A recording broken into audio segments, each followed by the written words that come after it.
નમસ્કાર વિદ્યાર્થી મિત્રો, તમારું હાર્દિક સ્વાગત છે ફેશન એજ્યુકેશનમાં। આજે આપણે ધોરણ 11 વિષય વાણિજ્ય પત્રવ્યવહાર અને સેક્રેટરીયલ પ્રેક્ટિસમાં ચેપ્ટર 4 વાણિજ્ય પત્રવ્યવહાર સ્વાધ્યાયનું સોલ્યુશન મેળવીશું। એ પહેલાં જો તમે મારી ચેનલમાં નવા હોય તો મારી ચેનલને જરૂરથી લાઇક, સબસ્ક્રાઈબ અને કોમેન્ટ કરી આપજો, જેથી આગળના વિડીયો સરળતાથી તમને મળતા રહે। પહેલો પ્રશ્ન છે વિકલ્પો। પહેલો વિકલ્પ, વાણિજ્ય પત્ર વ્યવહારમાં પત્ર મેળવનારનું સરનામું એટલે શું? આંતરિક સરનામું।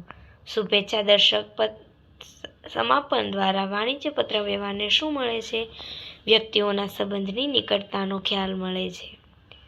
ત્યાર પછી નીચેના મુદ્દાઓ પર ટૂંક નોંધ લખો। વાણિજ્ય પત્ર વ્યવહાર પહેલું છે ઓળખરેખા। વાણિજ્ય પત્ર વ્યવહારમાં નિયમિતપણે સમાવતા 7 ભાગો ઉપરાંત કેટલાક પ્રસંગોપાત ભાગો પણ છે, જેની જરૂરિયાત મુજબ ઉપયોગી કરવામાં હોય છે। ઓળખરેખા એક વાણિજ્ય પત્રક પ્રસંગોપાત ભાગ છે, જેની ટૂંકમાં સમજૂતી નીચે મુજબ છે। અહીંયા તમને ઓળખરેખાનો અર્થ આપેલો છે।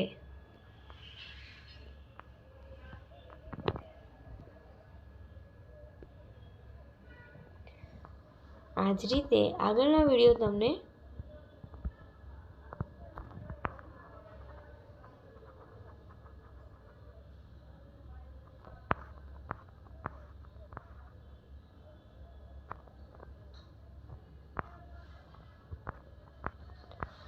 ત્યાર પછી છે તાજા કલમ એટલે કે તાકે, જે પત્રના મુખ્ય ભાગમાં જરૂરી બધી જ માહિતીનો સમાવેશ કર્યા બાદ પત્ર લખનાર જો કોઈ અંતર્ગતની બાબત પ્રત્યે પત્ર વાંચવાનું ખાસ ધ્યાન ખેંચવા ઈચ્છતો હોય તો ત્યારે પત્રમાં સૌથી નીચે તાક દ્વારા અગત્યની માહિતી ફરી લખે છે।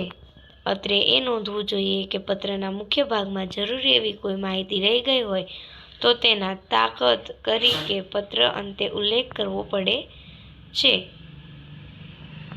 ત્યાર પછી છે ટપાલ રવાનની અંગેની સૂચના।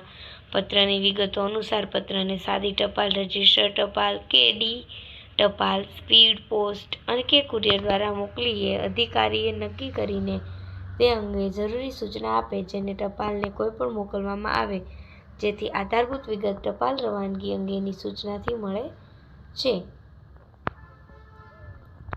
ત્યાર પછી પ્રશ્ન 3 છે વિસ્તારપૂર્વક જવાબ લખો।